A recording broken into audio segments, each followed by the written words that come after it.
What's up, everybody, and welcome to another episode of Fish and Friends with Danny and Gina. I'm Danny, I'm Gina. and so it's gonna be fun.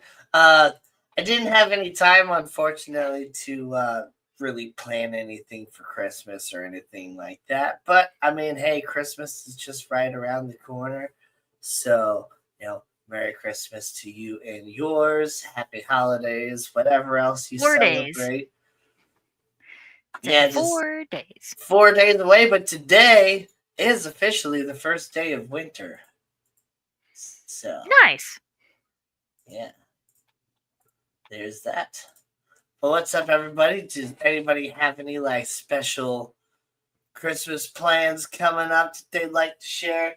Um, I know I have to actually work on Christmas. We do. Just for an hour. Yeah. But I mean, yeah. I wonder if that scheduled time is set in stone. It's not. Just as long as we get there sometime before noon. Oh, okay. So he wants us there before noon, nonetheless. But And yeah, the district manager wants us there before noon. okay, Yeah. gotcha. Well, also I'll probably show up at the time I was scheduled anyway. That's what I was planning to. Yeah. But yeah, got to work just for an hour on Christmas just to go in there and tear down a bunch of the ad signs from before Christmas and then put up as many of the new ad signs as I can in that hour. And I'm going to work on taking care of all the animals. Yep. So that'll be fun. Yee. What's also fun is apparently, did you see the email about truck coming in Christmas Eve? Dang it. I said it again. I said it when we were in the freaking, when it was Brian, you and me all in the office. I need to actually get on and looking at my emails. Yep. I keep forgetting about that. I look at everything else. I got that ingrained in my brain now, but I forget to actually sit there and get on the computer and check my emails. So yeah, I keep all my little bookmarks at the top of my browser, and I just go through it's almost like a checklist. Like I do the first one, then second, third, fourth. Like I go down the line. So maybe that's helpful. That might help. But I mean, you do everything else through the handheld anyway. Yeah. So I don't even get on the computer for the most part. There is a way to get Outlook on your phone so you can actually check your email through your phone. Yeah, I think there's a way to do that. So I should be able to. Yeah. Yeah. But I just need to work on that. So no, I did not see the email about truck coming in. Truck is coming in Wednesday, huh? Or Tuesday, sorry, Christmas Eve. Yeah, because Christmas is on Wednesday. Yeah, it's coming Tuesday, Christmas Eve. I think it said 9 a.m. is the estimated delivery, but... Okay. Yep. Yeah. Hopefully it's going to be another small one, but we'll see. Yeah. There's a lot of stuff that we're missing that I wish we could get in. All those holes and stuff. Yep. Well, we got Jim's Fish here. What's up, Jim? And Jeff Kane. How's it going, Empire Dirt Aquatics? Hello. GRB is here. What's up, GRB? Yep. I don't have any plans on Christmas, even though I was thinking about I might go out and do karaoke that night because the bar that I normally go to, they're going to be doing a special karaoke on Christmas night, which I think is going to be fun. So I might go do that. Or I might just hold out and just wait until the next day on Thursday to go do karaoke. Because, I got Friday off, and that's when I'm doing my family Christmas. at my parents' house, and I I only got one gift this year, but it's better than I am at most years. Most years I don't get anybody like anything. I'm terrible at Christmas. But I actually got something from my brother this year. Um, he doesn't watch the show, so I can go ahead and say that There I, you go. I got him a lightsaber. So Oh. I bought myself a lightsaber, and it came with if you spent so much, you got like a free lightsaber with it. So I was just like, oh right. If it's cool, I'll give it to my brother. If it's stupid, I'll just like keep it for myself or whatever. And it ended up being like an actual like really cool looking one for the free one too. So I'm like, hell yeah, I'm gonna give that to my brother and he's gonna love it. At least he better love it. I'm Right. I'm sure hoping my brother doesn't like look at it and be like, "You got me a toy," Yeah, it's Christmas. right? Duh. I feel like my brother still is enough of a child at heart to where he's gonna enjoy it. But and congratulations to my brother who doesn't watch the show either. He also recently got engaged, Aw. Congratulations to him. and his fiance Gabby is awesome. Um, so good luck with that. And so yeah, I wrote him a little note, on the Christmas card about, how he's getting old and gonna get married and eventually be, having kids of his own pretty soon. So, don't forget about the kid that you once were. So here's the lightsaber. Right. But GRV says, I bought myself a soldering workstation for Christmas. nice. Nice.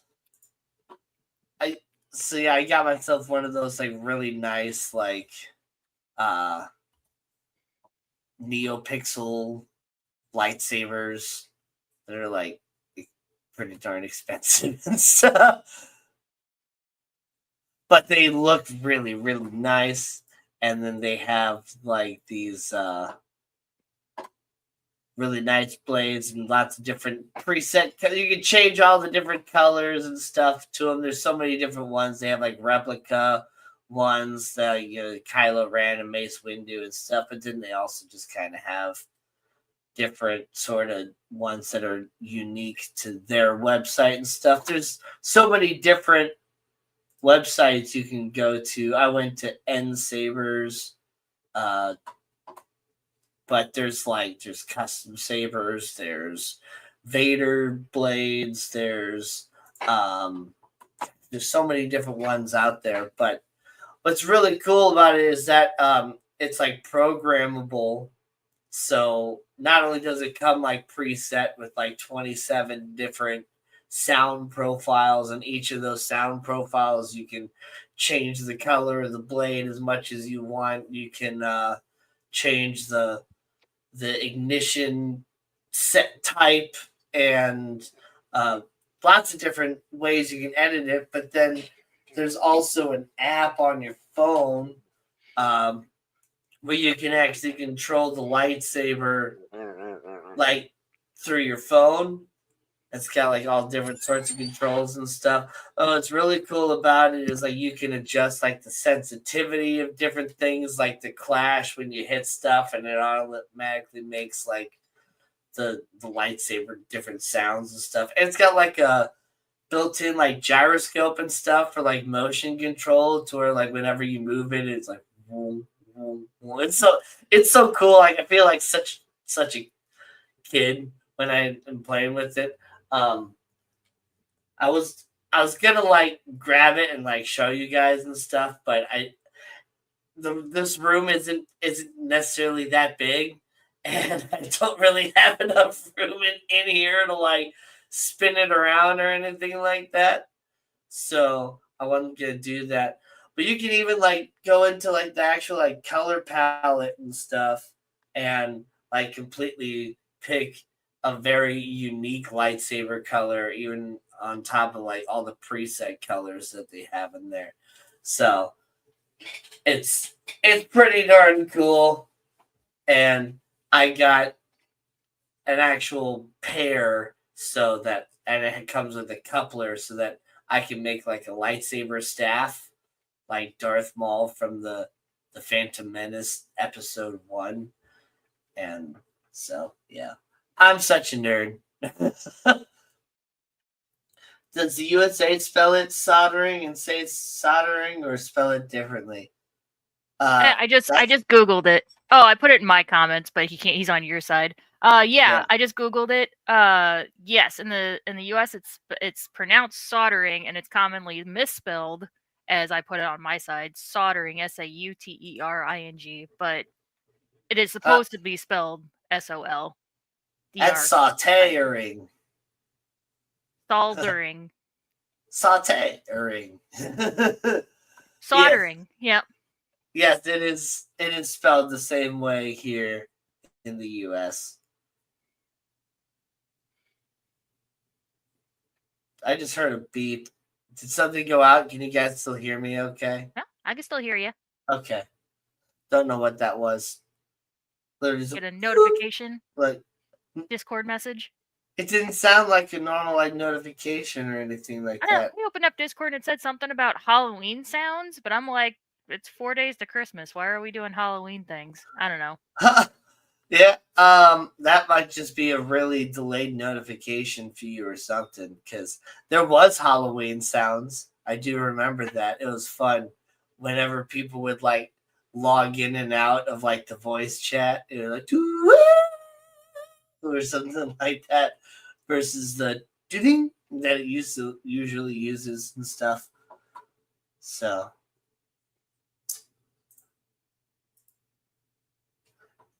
but yeah. So I'm not even gonna I'm gonna try my best to like get to my parents' house before my brother does. So like he doesn't even like see me bringing in a box, and I'm just gonna like immediately like put it underneath my parents' Christmas tree or whatever. So it's just kind of like hidden away in there. Because I don't even want my brother to know that I got him a Christmas gift, because like I said, I don't actually normally give Christmas gifts. It's not necessarily because I don't want to. A lot of the time, well, in my past, I wasn't really able to afford to buy Christmas gifts for most people, and I didn't want to just like, I don't know, buy something cheap and stupid. I wanted to get people something actually worthwhile. So I just wouldn't really buy Christmas gifts, and I wouldn't expect anybody to get me anything either. And that's just kind of how it was. I just go to my parents' house and hang out and eat Christmas food and stuff like that, and get my Christmas money from my parents pretty much, and that was it. But yeah, so there's people buying me stuff. My friend actually already gave me one of my Christmas gifts. She gave me a freaking Spider-Man helmet. It's ridiculous. It's supposed to be like a full like motorcycle helmet, I believe. But like there's not really any internal protection, and it just kind of pulls apart a little bit so that it can, fit on your head. So it's not really motorcycle safe. And the visibility sucks looking through those eyes. But it lights up. Oh, that's cool. And you can like dim it down, and then or you can also turn it into like battle mode, red. So yeah, it does fit. I'm not gonna put it on because I got like the headphones and stuff. But yeah, I would definitely never. I immediately when I put this on, and I told my friend I would never wear this on a motorcycle. Maybe a bicycle, but yeah, probably not a motorcycle. Yeah. Just well, even on a bicycle, like you can't really see because to make the eyes look good, they can't really put them like as close together as they need to be. So my eyes pretty much are like looking like right here. So That's true. got really bad visibility. And then, like, yeah, because it's like gridded and stuff too, you can't really see very well. I'll push the buttons again. I'm trying to make sure I turn the light off. There we go. See it? And so that will be nice once I finally get my display case set up for all my different Spider-Man stuff. And I just like to collect Spider-Man stuff, like you with Bulbasaur. Just anything Spider-Man, like Spider-Man mugs, Spider-Man playing cards, Spider-Man whatever. Like My Bulby boy. it's really bright. Adjust. There we go. Yeah.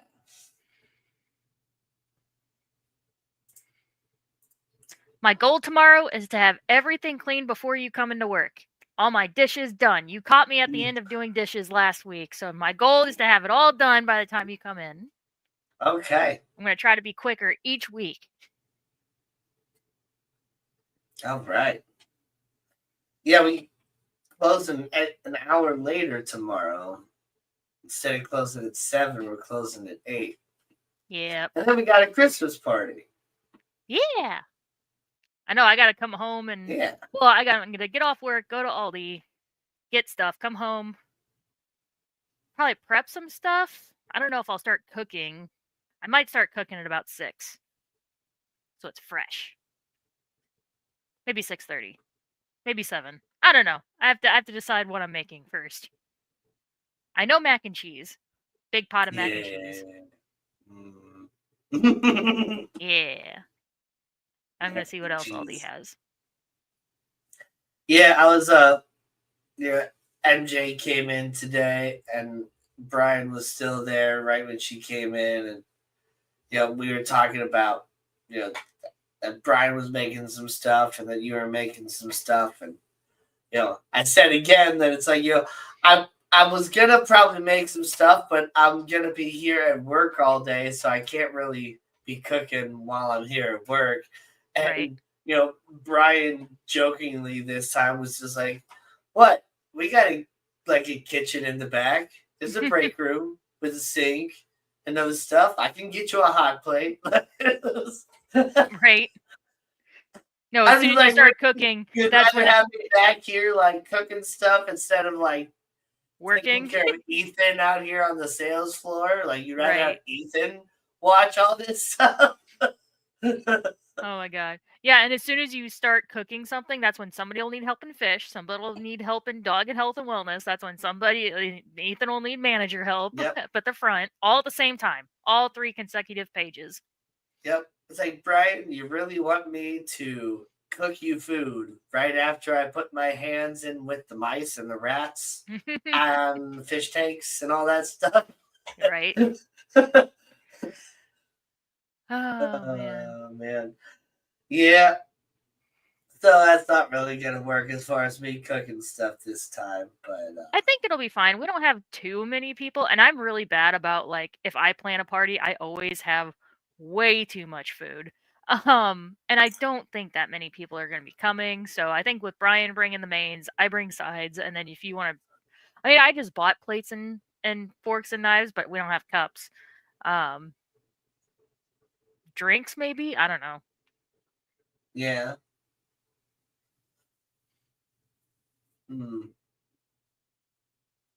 There's like Five Below right next door, so I might just have to do that too. So there is, yep.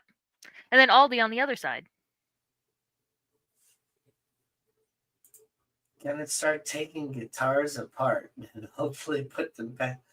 What do you mean taking guitars apart? Like, are you talking about restringing them, or like you actually going in and taking out the electronics and stuff of like your electrics or your electric acoustics?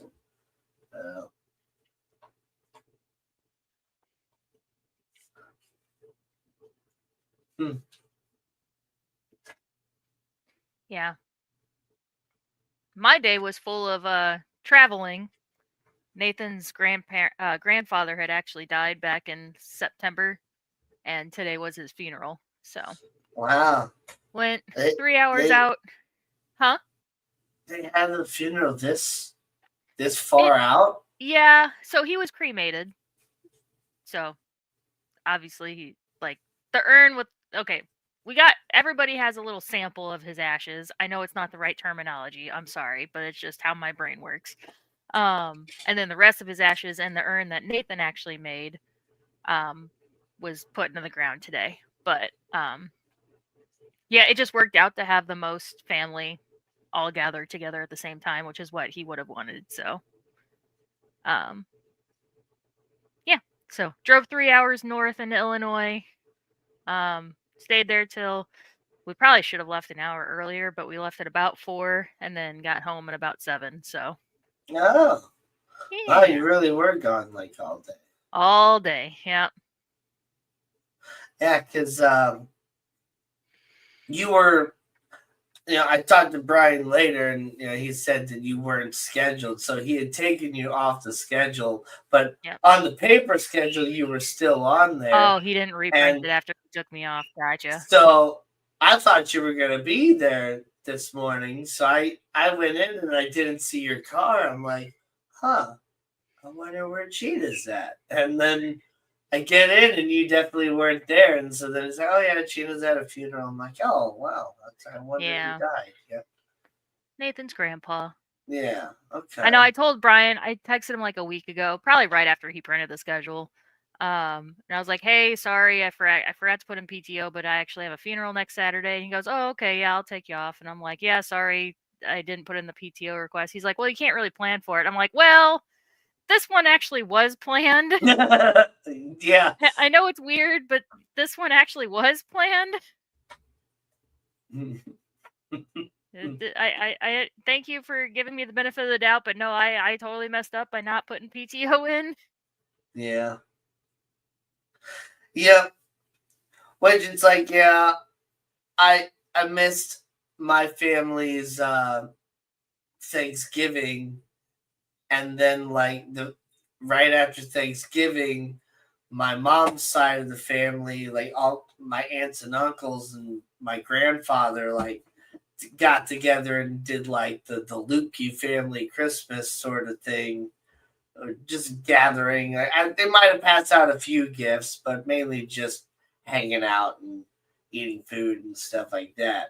But I missed both of those because it was like the end of my second week of work, and it didn't feel right, you know, trying to ask off for specific days when I know Brian was trying to schedule me exactly the same time that he was working so that he could get me properly trained and all that. So it Yeah. just it just wasn't going to work out, and I didn't want to also like delay starting work until like after Thanksgiving either, because well, I didn't want to sit without making any money for that long also.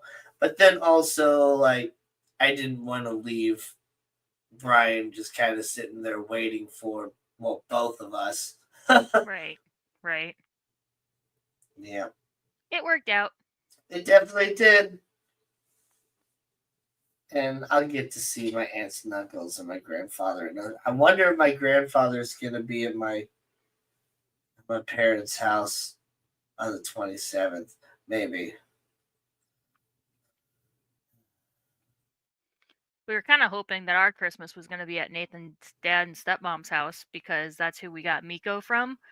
And Thanksgiving was he was still in recovery from his fix, so we actually didn't take him over so he could like see his brothers and sisters and his mom and his dad. Um, but it's gonna be at his stepsister's house. So I'm like, dang it, Miko doesn't get to come with us for Christmas. Oh, so it was Nathan's dad that had the Australian Shepherd puppies. Uh-huh. Wow. Yep. Hmm. Mini Aussies.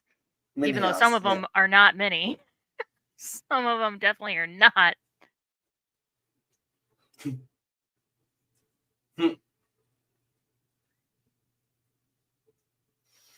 But no, Miko's probably the smallest out of all the puppies that they have bred.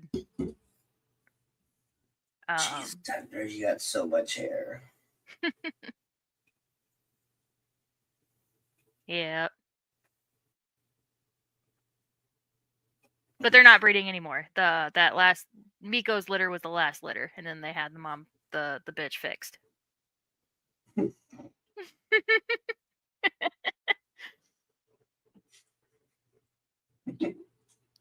It's funny that it is, but I just think it's funny that you're like the mom. Wait, let me correct myself. Mm-hmm. The bitch. Wait, I can use the correct terminology and be correct. We got the bitch fixed.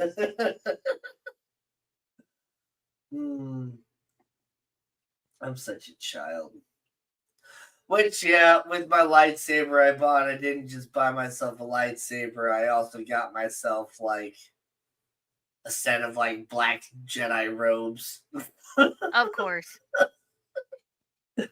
Yeah, so next year's Halloween costume is complete. Right. The next couple of years. Added to the rotation. Right. And I got myself this new, like, cardigan jacket. Ooh, fancy. It's got this hood. There you go. That looks really funny with the headphones on. I need to go clothes shopping. I need to update my wardrobe. Whenever I was pulling out what outfit I was going to wear today, I pulled out one shirt and I realized I was like, I feel like I just wore this to Nathan's aunt who passed away like 2 months or the month before his grandfather did. I'm like, and it's the same family, so it'd be out in Illinois again. I'm like, I think I wore this for her funeral. Like, I can't wear this again for the same family's funeral. And I'm like digging, and I found this. I'm like, okay, I can. This is supposed to be like my date night outfit. What the heck? So, yeah, I need to do some clothes shopping. I need some new clothes. Yeah. Oh man, so yeah. 2 nights ago, on Thursday night, I went out for karaoke like I always do. But sure enough, one of my one of my high school history teachers was there with his son and her wife, and then like his wife was there with him as well. So, and what's interesting too is like he's also like kind of like distantly related to me. His wife is my third cousin. So her great grandfather is we have the same great grandfather. Her grandfather and my grandfather were brothers. Gotcha. Oh wait, no, great grandfather. Her great grandfather and my great grandfather were brothers. Got you. So yeah, we were third cousins, and but then yeah, he was my, I think, American history teacher, and one of the things that was always fun about his, world history teacher, and what was cool about his course is that we got to play this game that I think it might be called Conquest or something along those lines, but it's kind of like Risk almost, where like you have like your world empires and all your armies and stuff on the map, and you're like trying to take over each other's territories and stuff and do like World War II or something like that. Or I think the game is called Axis and Allies, actually. That sounds familiar. Yep. Yes, that's what the game is. Axis and Allies. It's a fun game. But we actually got to play it as a class, and so we got our teams together, and so one person was like the German Empire, or not person, one group was like the German Empire and stuff, and my group we were Austria Hungary, and so we called our team the Great and Terrible Oz, as it like AHS instead of OZ. And I think we got second place in overall. But that was a lot of fun. But it was really cool to see him again. And then it was his oldest son that was there with his wife as well, which Andrew Prowlow was a year older than me in high school. And then he also had Aaron Prowlow was in my class, and then Adam Prowlow was 2 years younger than me in my brother's class. But Andrew, the oldest brother, actually ended up being a composer. He actually kept with music, which I was really surprised about, because a lot of us that were in high school that were really focused on music actually ended up doing completely different stuff with our lives in the long run, like myself. I wanted to like focus in music and actually like major in music and keep doing stuff with that, but I just kind of moved away from it and found other things in life, and that's not where my life took me, but that's where life took him. And he actually he just got an award actually for greatest video game soundtrack or something like that, for a video game called Other Worlds, not Outer Worlds. I've played the game called Other Worlds, but or Outer Worlds, but Other Worlds was the game that he did the soundtrack for. And according to my brother or whatever, like the game was kind of mediocre, but the soundtrack was awesome. So I'm gonna have to listen to that. Um, but yeah, it's kind of fun to kind of talk to them again for a little bit, because I hadn't seen them for at least a decade, and he was also my cross country coach when I was in high school too.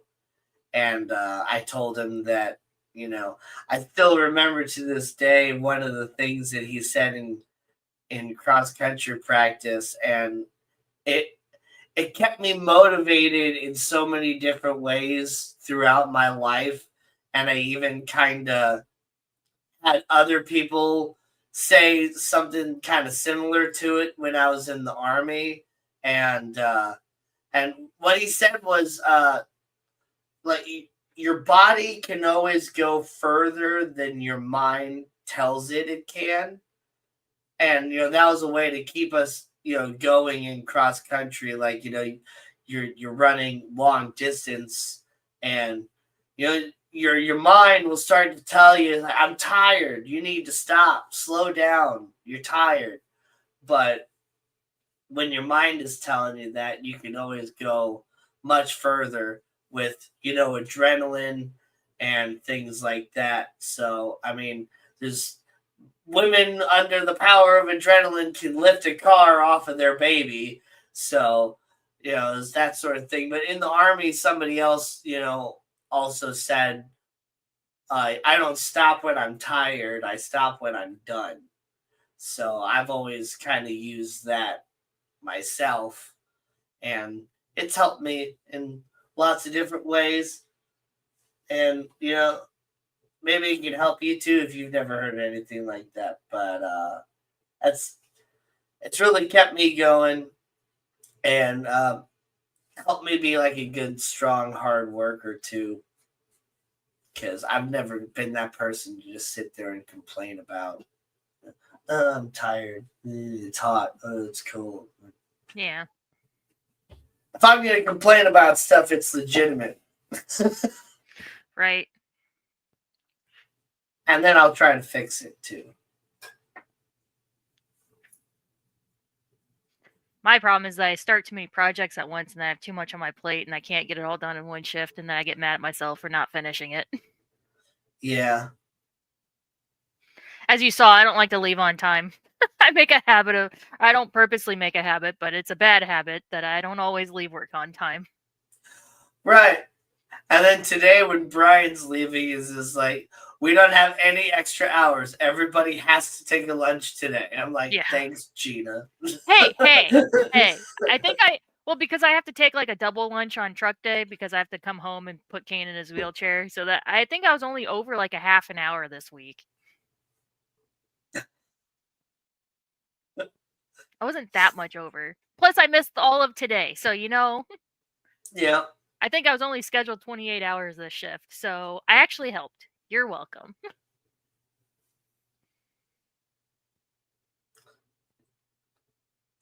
Yeah. I guess in one way it helps. But also, since you were only scheduled 28 hours to shift, I think he gave your hours to other people, and then you ended up like using those hours anyway. Hey, you know what? That's the details are not important. All right, girl math. Girl math. Thanks, Fish Family. Don't forget to hit the like and subscribe buttons. Yeah. Send out the notifications out to the people. Oh, GRB said maybe replacing pickups, etc., and a doggy 5-way switch. I don't know what that means. Dodgy. As in, like. Dodgy. Huh, Yeah. sorry, dodgy.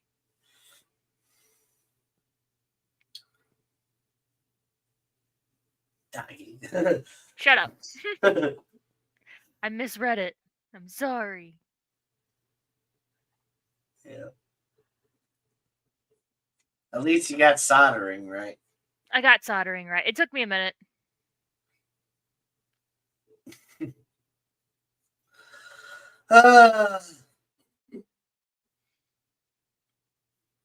Anybody in chat have any fun Christmas plans coming up?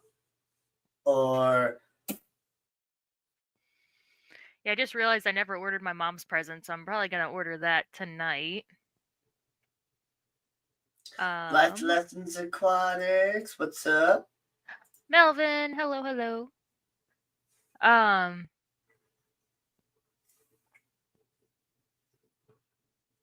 Oh, Nathan's stepsister right before the stream texted us. She's like, what are some Christmas gift ideas for you guys? And we're like, it's 4 days before Christmas. What do you mean? Yeah. I'm like, no, you don't have to get it. We never expect it. The last few years, we haven't really been able to buy gifts for everybody, so we don't expect gifts. So I always tell people, I'm like, well, we haven't gotten you guys anything, so don't worry about getting us anything. Like, Well, exactly. It's fine. That's the same thing that I was always really telling people. It's just like, listen, Christmas isn't really my thing. I don't ever really give people gifts. So you don't have to worry about getting me something. If you want to get me something, that's fine. But yeah, I usually send them like my Amazon gift wish list. I'm like, if you feel like you have to buy me something, here's my Amazon list. Like, you can save it for like birthday ideas, Christmas ideas, whatever, if you want to. I'm always adding stuff to it. If you really want to get me something, but I'm not expecting anything. Yeah. And a couple of weeks ago, my mom asked, I was over at my parents' house, and my mom asked me, like, if there was, like, if I wanted to send her, like, a Christmas list or something like that. She was like, because I'm not getting you any more Viking stuff, is what she said. And so I was like, it's okay. Like, the only thing I really want to get is a lightsaber. So money is fine. And so, yeah, I already bought myself my own Christmas gift this year. So nice. yeah, my brother was not there for that conversation, so he is just like 100% unaware. And so it's gonna be fun. That is always a. I love giving gifts too, so it always feels weird to receive a gift if I haven't given somebody a gift.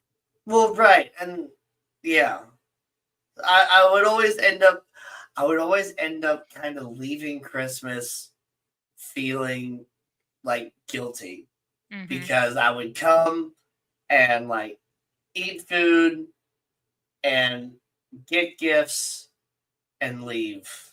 Yeah. And it's like, That's why we like to contribute by like making the ham for like Thanksgiving and Christmas, and so I feel like I'm contributing. I'm not just there eating all the food. well, yeah. And it's like I always try to like contribute in some way, but my sisters with their bigger families, they bring a whole bunch of stuff. My mom always plans ahead and just makes a whole bunch of stuff. So it's just like, well, you guys have entrees, sides, and desserts covered. So, so this year, I'm trying to actually contribute something too. So I'm just like, well, since I prefer all the sparkling juices myself over any of the actual wine or anything like that, I'll just bring a whole bunch of those There you go. because we always end up running out of those super fast because I think my mom will buy like maybe 4 bottles or something like that. So I I bought 7 bottles. Yeah, that's I like got Nathan's two stepsisters. reds, 2 whites, 2 rosés in between, and then I saw this one that was new this year that I never seen before. It was a sparkling apple pomegranate juice. So Ooh, I bought one of those to give that a try. that sounds really good. Yeah, I love pomegranate. Hmm. But That's like you were Nathan's saying stepsisters. something. They all drink wine along with his stepmom. So each stepsister Hmm. usually brings 1 or 2 bottles, and we all, oh, which one are we going to open first? And then usually one bottle is then distributed.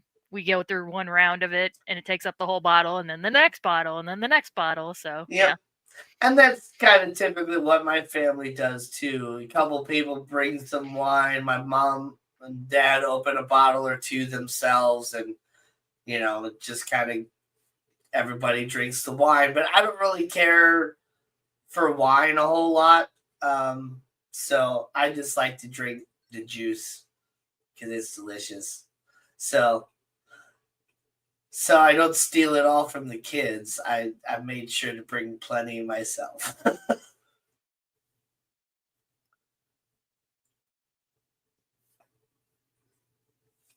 Nathan's mom just texted me. His grandma wants to know if I want a 10-cup bun drip coffee maker. I don't know what that is.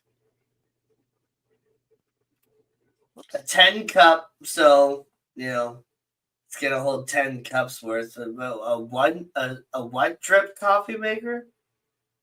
Bun, Bunn, by Cafe.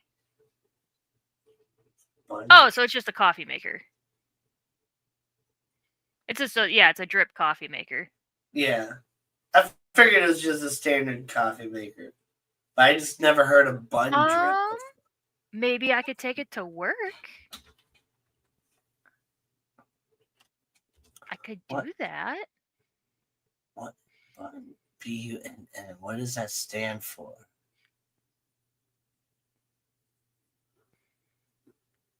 What's special about okay? I Bun Coffee are fair delivering golden cup quality coffee from a dripless clean pour spout. Okay. We all drink coffee. And see, that's the thing. When I was working at my last store, nobody else um well, they did drink coffee, but they didn't want to like make it at work, so there was no coffee maker. So Well, I mean, I come to work with a full carafe, a full thermos of yeah. coffee anyway. So I don't need to make any more coffee while I'm at work. So I'm not worried about having a coffee maker. Um, and then once you get the coffee maker, then it's just like not everybody wants black coffee. So then you got to have, sugar and creamer. And then You just it's have the like, well, liquid creamer. I Well, usually get most the people just sugar-free get one. the powdered creamers with that Mm-mm. sort of thing. Unless, The well, liquid. well, then you have to have a fridge, which Yeah, we got like a mini fridge we have a in the mini fridge in the break. office. I think there's a mini fridge in the break room. In the Is it? break room too? I don't I think remember. so. I don't remember. I think there is. I don't know. I barely I need spend any time in there, so I need to clean the fridge in the office. It's a little gross. It's been on my to-do list. yeah, there's some I just need to stuff in clean the there. office. I meant to last night. I was actually looking around and I'm like, there's so much dust in the corners. I really want to sweep in here, but I only have like 10 minutes before close. Speaking of wine, have not had a drink for over a year now. Still have like 10 liters of red wine, a few bottles of white, and a box of beer. Yeah. Really should give it away. Been just sitting there over a year, and I have not missed drinking much. Yeah, Just do K-cups. Yeah, but then like it's more expensive to do K-cups. Like if you yeah, just get a giant thing of ground coffee, it's just cheaper and less wasteful. Like K-cups are very, very wasteful. Joshua Templeton, hello. Ground Fog, hello, hello. yeah. See, I feel like if I started making coffee at work, then I would end up like being more reliant on there being coffee at work. And I'd Yeah. end up having like all my own coffee stuff there at work. Yeah, having a whole coffee bar in the break room. Yeah. And then people using it and then using the last of it, not saying anything, and then you go in there to make your coffee and you don't have all your fixins, and then you Well, get right, and mad. that's the thing too is yeah, then it's like, you brew an entire pot of coffee. By the time you get back there to actually get some coffee, everybody else has cleared it out and nobody brewed more. And so then you go and you brew more coffee, and then everything, oh right, more coffee, and then you go fill it up, and it's like, meanwhile, you're still waiting for your first dang cup of coffee. Right. Yeah, it's just Maybe we better to can keep not it in have. the office. Oh, no, that's inconvenient because there's no sink in the office or near the office. Yeah, We'll see. I we told don't her need to a reach. coffee I maker. told her to reach out to everyone else. If nobody else wants it, then I'll take it. We'll see. We'll see how it goes. I prefer tea with cream and sugar. All right there, Mr. Englishman. Oh, me too. Tea with creamer and sugar. Yep. The same coffee creamer I use, the liquid, I also put in my tea. Is it like flavored cream, or is it just like plain like It powdered half and half or whatever? No, it's flavored. So I usually get French vanilla, hazelnut if that's all they have. Sometimes they'll have the Italian cream and sugar free. Yeah. I like the Italian sweet cream. That's some Mm-hmm. good stuff. The But good really, stuff. so flavored coffee creamer with tea. No, With like yeah, with English like breakfast black tea. It's no different than having it with coffee. I don't think I've ever had black tea before. Yeah. So I don't like English tea. So breakfast tea. yeah, the only tea I ever had that I actually liked was prepared in that sort of way, and it was like actual traditional chai tea made by a Nepalese man when I was in Iraq. And it's like I was there like doing room searches, checking for contraband for our contractors and stuff that were working on the base. And yeah, he had just brewed some tea, and so while he was out there waiting, he just, it's like he asked, it's like if I wanted a little cup of tea, and it was just like, let me go ahead and give it a try. I want to try some new stuff. I'm curious, and yeah, sure enough, man, that was some good stuff. Yep. It was like Christmas in my mouth. Oh yeah, Joshua doesn't know. I guess he hasn't been around for you to uh tell about your Yep. military So service. I was in the Missouri Army National Guard for 5 years, and I served in Iraq one time in 2010 to 2000. I mean, sorry, in 2009 to 2010, August to August, pretty much. And yeah, I was military police, and yeah, just did my time. And that was it. I had much different plans when I was younger than what ended up coming in my life. And that's kind of been the story of my life. I don't know if anybody else can kind of empathize with that at all, but when I was like younger, when I was like really kid, like the really really small, like my first memories of like what I wanted to be when I grew up or whatever was a fighter jet pilot. I never wanted to be like a police officer or a firefighter like a lot of other little boys, or like a professional sports player or a wrestler or anything like that. I wanted to be a fighter jet pilot. And as I got older, my eyesight started getting bad, and I realized I wouldn't be able to be a fighter jet pilot, but I still wanted to like join the military.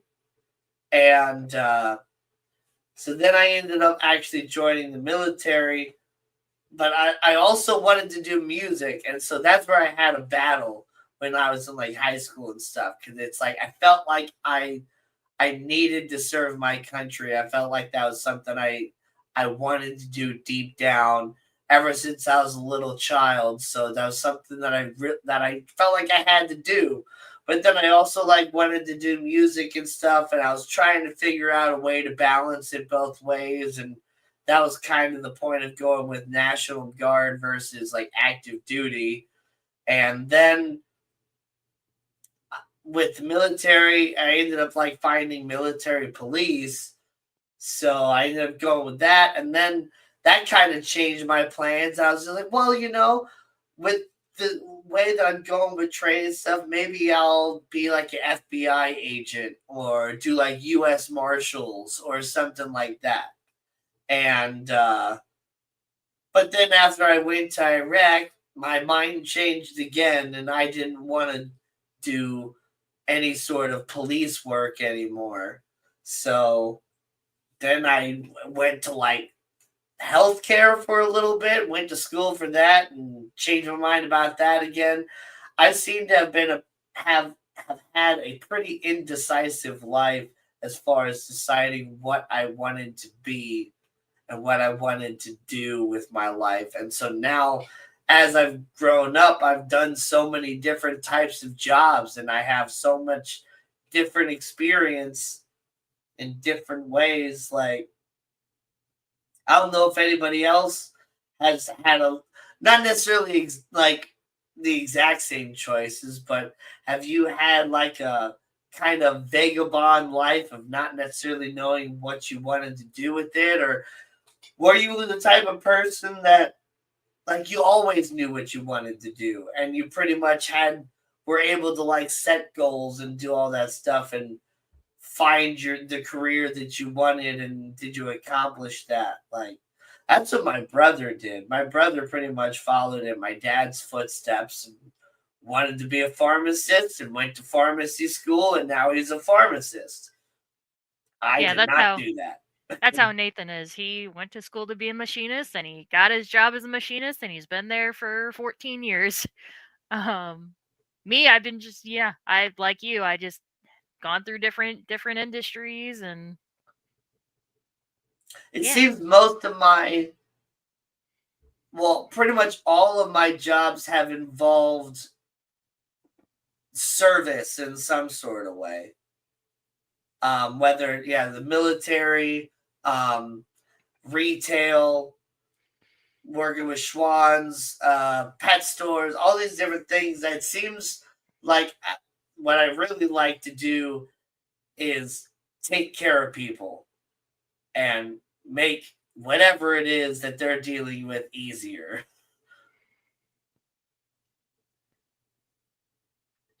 I like to serve people. Yeah, all mine have pretty much been customer service, but different types of customer service. Yeah. Which is like I always say that I hate people, but I know. I always say that too. I was like, man, I hate people. And then like some of my old managers would be like, then why are you in customer service? I'm like, I think I hate people because I'm in customer service. yeah. Yeah. Well, That's it's true, just Joshua. yeah. I always have wanted to work with animals, and now I'm finally in the pet industry. I did always want to work at a zoo. I wanted to be like a zookeeper. We'll see. Yeah, I do remember my brother when we were kids, and I was talking about how I wanted to be a fighter jet pilot. My brother always wanted to be a marine biologist, and then he ended up kind of changing his mind with that, I guess, and went with pharmacy instead. But I don't, I don't really remember growing up at all ever really saying like I wanted to work with animals. But I've always loved animals and I've always Hmm. enjoyed having them around, having them as pets and all that stuff. And I guess that's kind of what drew me back to animals as I got older was the fact that it's like I had so many different pets as a kid and I collected different insects and different things and whatever. And gosh, having this grow light on my cacti over here has just made the Yeah, it's kind of washing brightness you out. just so bad. There we go. Um, That's a little bit better. Back to what GRB was saying about the milk and the tea. We just do milk here in Australia for coffee and tea, although a little condensed milk is often used. I think our condensed milk is like your coffee creamer. No, because we do have condensed milk also. I don't think people really put it. I don't think a lot of people, most people, put condensed milk in their coffee. No. Um, Maybe like in a latte to thicken it up. Our coffee creamer essentially is like cereal milk, which I say that, and cereals around the world are not the same as American cereals, but like a sweet flavored half and half essentially. Yeah. It's not thick like condensed milk. Right. Yeah. I know cream is pretty Hmm. universal. So, you have your liquid cream. Then also here in the United States we have half and half, which is like half cream and then half like whole milk more or Yeah. less. So it's not as thick as cream, but it's not as thin as milk either. Um, which I don't know what sort of milk fat levels you guys have over there in like Europe and That's Australia true and too. all that stuff. But here in the United States, we generally have what our whole milk is 4% milk fat. We also will have 2% milk fat, and then we have like 1% sometimes, and then we even have like skim milk, which is I think some is like 0% milk fat, but maybe at least 0.5% milk fat. But yeah, skim milk is basically just milk flavored water. Um, and But then yeah, there's also non-dairy stuff. There's powdered creamers and all that. But yeah, we definitely have condensed milk here in the United States. Typically, we use it for baking. Hmm. Um, but then you can make a it's not actually caramel. I believe it's dulce de leche is what it actually is. But you can you can cook condensed milk and more or less turn it into a caramel or like a caramel. And you can even do it in the can. Apparently, Right? you can just like boil the can of condensed milk for a certain amount of time, and then you crack open the can and you got dulce de leche. GRB, how long do you microwave your water for before you make your tea?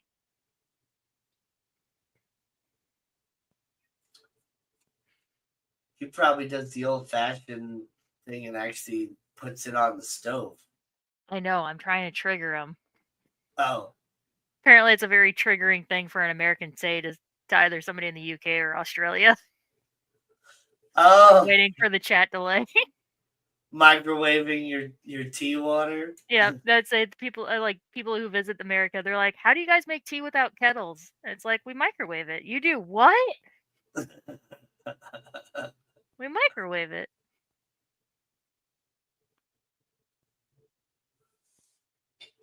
Let's see. I was never sure what I wanted to be when I grew up.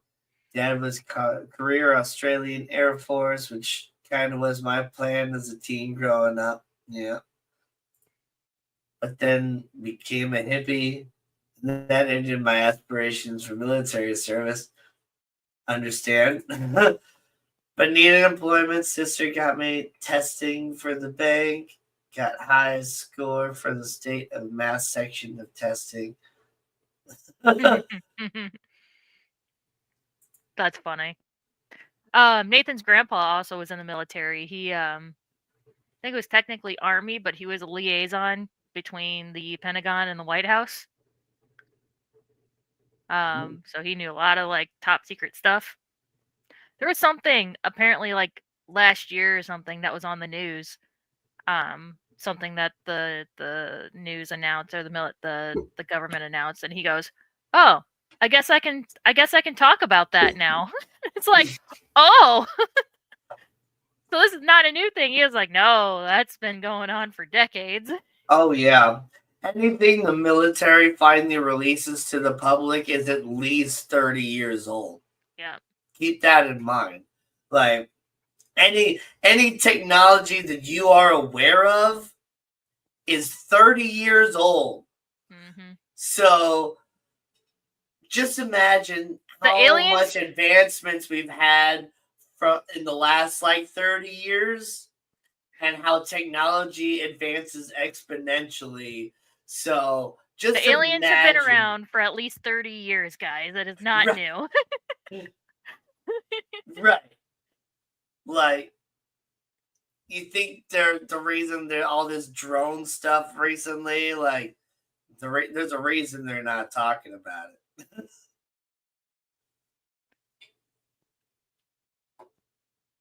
So join the bank for a couple of years, should have joined military. Been safer than I think he's could have been. ignoring my triggering comment. Well, he's probably still also trying to continue that story. Probably. So when you say testing for the bank, I'm assuming you mean like accounting or Maybe it's like a pre-employment test like some industries do. Like you have to take like this math quiz or something. Like you have to pass these certain tests to even that's what be I considered for the thought job. at first, but the specific wording, he's got highest score for the state for the math section of testing. Oh, maybe bankers have to have like pass like a state exam, like how lawyers have to pass like the bar or something. Yeah.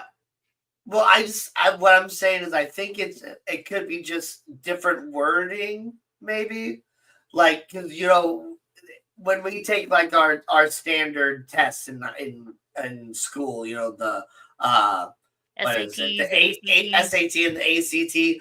There's different sections in math, right? So you got like statistics, you got accounting, you got that stuff. So I wonder if the testing is like accounting or if it's well, I don't know. Yeah, I don't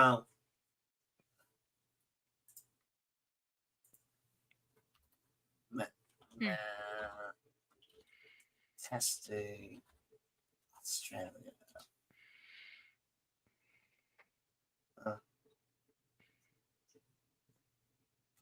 Yeah, placement tests. Yeah, they got placement tests and things like that too. But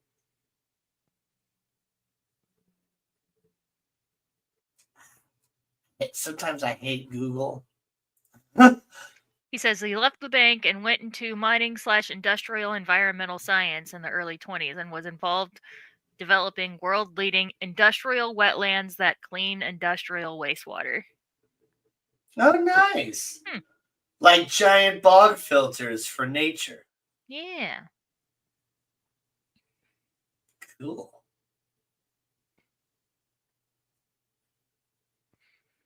And then you ended up with a little zoo of animals at your own house. That was my career, now retired disability uh, pensioner. Nathan's dad retires next year. He's very excited for it. Nice. My dad should be retiring soon. He's just Yes. he's working that extra bit to wait until my mom is at like full retirement age so that he can basically get the maximum amount of retirement available and There make you sure go. that my mom is like fully set up. Like he could retire now. But yeah, he's not going to. Yeah. GRB says, yes, the world's biggest fish tank filter. Nice. Joshua says, I did ecological studies for that for a scholarship I didn't get.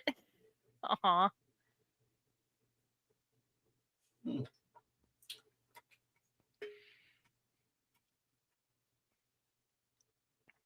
Interesting. Yeah, I do kind of wish like if I could go back, I would probably like go to school for something along those lines. You know, ecology, environmental science, I don't know, freshwater ichthyology, uh, veterinary sciences. I don't know. Something I, along those lines. I did think about being a vet at one point. A veterinarian, sorry. I know we talked about military. Not a military vet, a Yeah. veterinarian. Mm. Until I learned that that's one of the highest has one of the highest rates of suicide, like one of the industries that has the highest rate of suicides, and I'm like, oh, That and okay. also like highest rate of like turnaround, like Yeah. changing their mind when they're in school as well. Because, well, unfortunately, like in order to learn, you need practice, right? So, I mean, they have to dissect a lot of animals, and Well, it's not only that in sometimes it school, also but just involves yeah. euthanizing your own animals to then dissect animals to perform autopsies and different things like that. And like, Well, I just mean like in the industry, like so after you've already had a career, like it's a very depressing job. yep. And then, yeah, you're dealing with everybody's dying animals and putting animals down like every single day. And a lot of the times people like the owners can't necessarily handle being in the room when it all happens, so you're there spending time with this animal in their last moments versus with their owner. And you know, a lot of the times that can cause the animals to end up like panicking through their last moments because they're looking for their owner versus being at peace, with their owner. So yeah, if you ever have to get an animal euthanized, don't leave. Don't leave your animal. Don't abandon them. Be with them as you put them down. Um, but yeah, I don't think I. I don't think I could handle it, Yeah. And just and we that's already why deal I with didn't we go that route as well with yeah. veterinary and also like being a doctor and a nurse and stuff too. Like I was kind of pursuing that for a little bit, but not just certain disagreements with like the medical industry, but then also like I didn't want to work in a nursing home because I didn't want to deal with all the old people that were dying. And then I didn't want to like work in a hospital either because I didn't want to deal with all the people that were dying. So Yeah. And then I didn't want to sit there and like work behind a desk either and just answer phones and like, do that either. So yeah, It's hard. that didn't work out for me. GRB says we produced nitrogen so high so we also produced nitrogen, so had oceans of high nitrogen wastewater to dispose of despite countless regulations. So very interesting. Hmm. Hmm. So what? I just wonder, like, what did you guys do with all that nitrogen full water? Like, throw it out into the bush and use it to turn it into a tropical wonderland? Yeah, I was gonna say it sounds like the wetlands. Our technology slash wetlands developed the ability to remove all nitrogen from percentage strength nitrogen wastewater. Was amazing. Oh, so you Huh. guys use like treatment plants instead. Hmm. Power of nature. I would have thrown it out until the sandy dunes and made them full of life again. I don't know.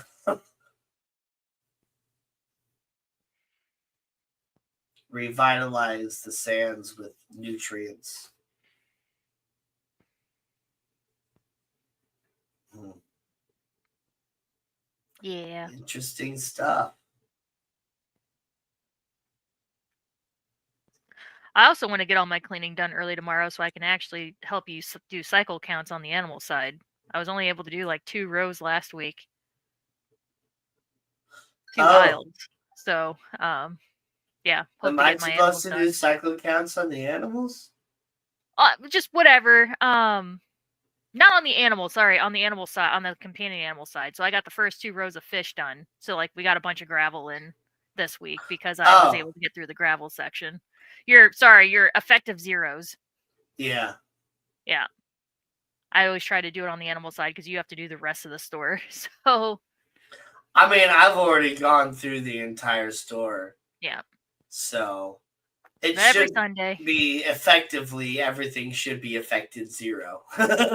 Well, we've had a whole week of customers coming in and things walking away. So Yeah, which yeah, I had a customer come in asking for a product, and I went to the shelf where it would be, and I was like, "Oh, it's not there." And then I scanned it. It said we had 18 in stock. I'm like, that's not hmm. right. So I was like, let me take a look on the back real quick, and I looked in the back, and it wasn't there. And then it's like, well, wait a minute. I wonder if this was one of those products that I did end up seeing up at the check lanes when I was like digging up there looking at the different stuff. And yeah, sure enough, we had it up at the check lanes because I Yeah. guess people steal that stuff all the time. There's like Fortiflora, little Yep. vitamin sachets. Oh yeah, that's the number one in the company. That's the number one product that gets stolen. So yeah. Crazy. People stealing vitamins for their dogs. It's a probiotic and it's one that the vets commonly recommend. So yeah. Yep. So, yep, we had it up at the check lanes. See you later, Joshua. Sorry your battery's about to die. Go plug it in. You silly. Plug it in, plug it in. He likes to live life on the edge with low battery. So I had initial massive plastic lined storage ponds, then the wetlands. Nice. Plastic lined storage pond. That is acres. Man. Hmm.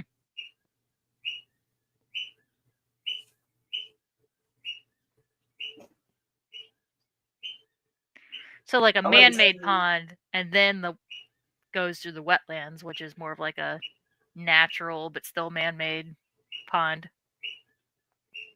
Bodies of water. Gosh, how many times are you gonna go, dude?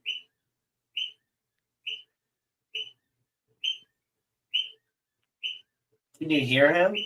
Yep. Oh yeah. Beep beep beep beep.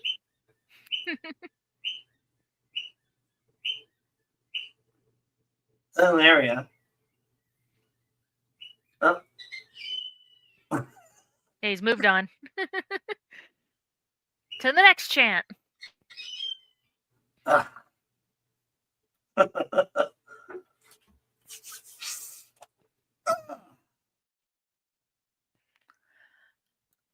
Oh Christmas man. time is here. Right.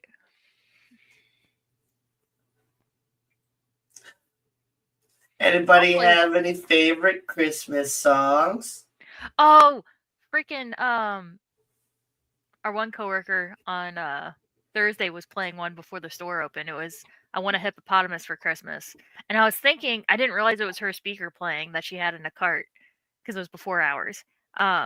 I was just walking back towards the stock room and it was just the music was getting more like louder and louder and louder until I was like next to her cart and I'm just like looking up and she's like, "What?" And I was like, "Is that your speaker?" And then I looked in the cart and I saw her speaker. She's like, "Yeah." I was like, "Oh, I thought that the music was like whatever speaker was over here was just exorbitantly loud compared to all the rest of them." And then I had the thought, I haven't actually heard them play this song this year. Like, this is one of my favorite Christmas songs, and I realized that they used to play it. So yeah, Hmm. they never played that song this year. Yeah, I don't remember hearing that on any of the like the actual overheads either. I know it's But one yeah, of my favorites. I was thinking the same thing when I was there. Dang, I'm so washed out still. Cadence, There hello, we go. hello. I miss Um, you. I, Brian had even said it's like, dang, she's out there listening to her music again or whatever, and I knew she was, but I didn't know that she was the one that was playing the Christmas music because I Yeah. had heard Christmas music coming through the thing already, and she was mostly playing like rap and stuff like that before. So I thought, yeah, I was singing along with it and stuff, thinking it was coming through the overhead, and no, that was her music. I was like, oh, you're playing the Christmas music. Yeah, I think she had it mixed in, or she like was playing Pandora, which maybe mixed it in for her. I don't know, Yep. but yeah, she was playing all kinds of stuff. There were some anime intro songs too. Yeah. Cadence Frederick. I like that axolotl picture.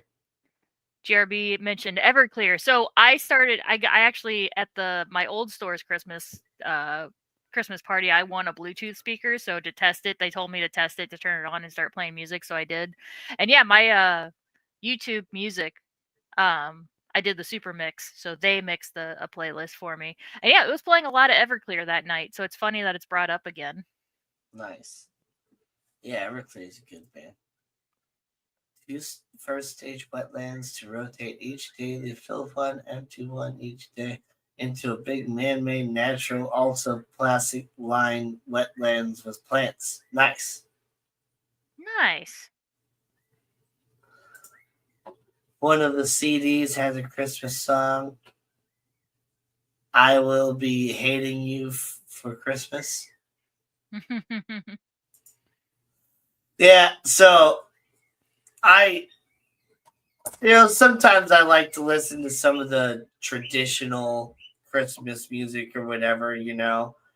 Can't go wrong with, Josh Groban's version of Oh Holy Oh. Night. Oh yes. But then you know, some of the like heavy metal bands and stuff that I listen to have been like doing some of their own like covers of Christmas songs. And Jesus Christ. He's back there just screaming away. Um, this one band that uh for karaoke that I was looking up some different things and I had heard on Spotify this cover of Beat It by Michael Jackson by a band called From Ashes to New. And they had a really, really awesome cover of Beat It. And sure enough, they had like a karaoke version of it as well. And so the guy that does the karaoke where I go at the bar, he was able to get that song. And so I was looking at it, and all of a sudden on Spotify, I see that same band. They had a cover of All I Want for Christmas Is You from Mariah Carey. And it's like, I hate that song.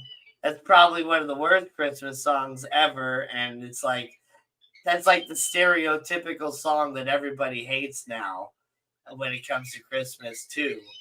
And so it's just kind of funny. But I listened to it, and it was actually like really badass because they like turned it minor instead of major key, and just kind of did it really cool. And it's got like some screamo stuff in there too, so it's really cool. But Nice. you'll have to check that out if you guys like that type of music. But I've been finding a bunch of different stuff like that through Spotify. Um, so I've been listening to that pretty much all month. Made my own like heavy metal Christmas uh, playlist on Spotify. But I think one of there's this other song that is probably it's like my favorite Christmas song right now.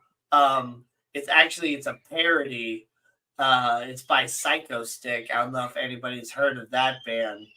Um, they do it's like heavy metal comedic songs, and they also do some parodies and stuff like that too. But they did Noel instead of BYOB by System of a Down, and it's basically like an anti-Christmas song Hmm. about like consumerism and stuff like that. And it's like my favorite Christmas song. You guys should check that one out too. And then Corey Taylor also has like an anti-Christmas song out there as well. And that one's pretty good. Corey Taylor from Slipknot and Stone Sour. Highly recommend everyone listen to Harry Belafonte Christmas song, Mary's Boy Child.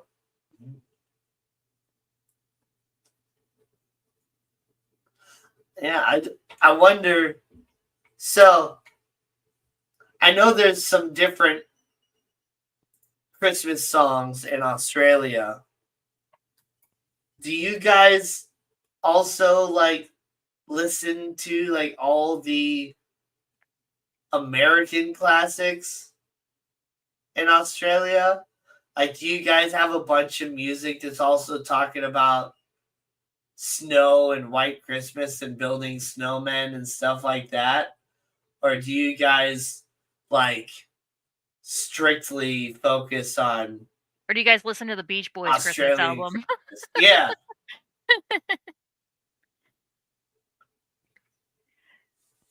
So I think we talked about it last year. We were really digging into like Australia's Yeah. Christmas. I know the Six White Boomers song and Yeah. how Santa Claus rides, a different sleigh when he's in Australia, led by six white kangaroos. But I yeah, was I gonna do. ask, do you guys leave out stuff for the kangaroos? I think we asked that last year, and I don't remember what the answer was. Oh yeah. Like how we leave out carrots for the reindeer. Do you guys leave stuff out for the boomers? Yeah, so I know we leave out milk and cookies for Santa Claus, and then yeah, some people leave out carrots for the reindeer. Yeah. Um, which that reminded me, a band, Lacuna Coil. I don't know if anybody's heard of them. They're an not Australian, Italian metal band with both a female and a male lead vocalist, and they have a song called "Naughty Christmas" that's kind of talking about more of like the European Germanic twist of Christmas about Krampus, and how it's like you better behave for Christmas because Krampus is coming. That's a fun song. I'd recommend checking that out I like too. that one. I saw mommy. I did saw mommy kissing Santa Claus, and I'm gonna tell my daddy.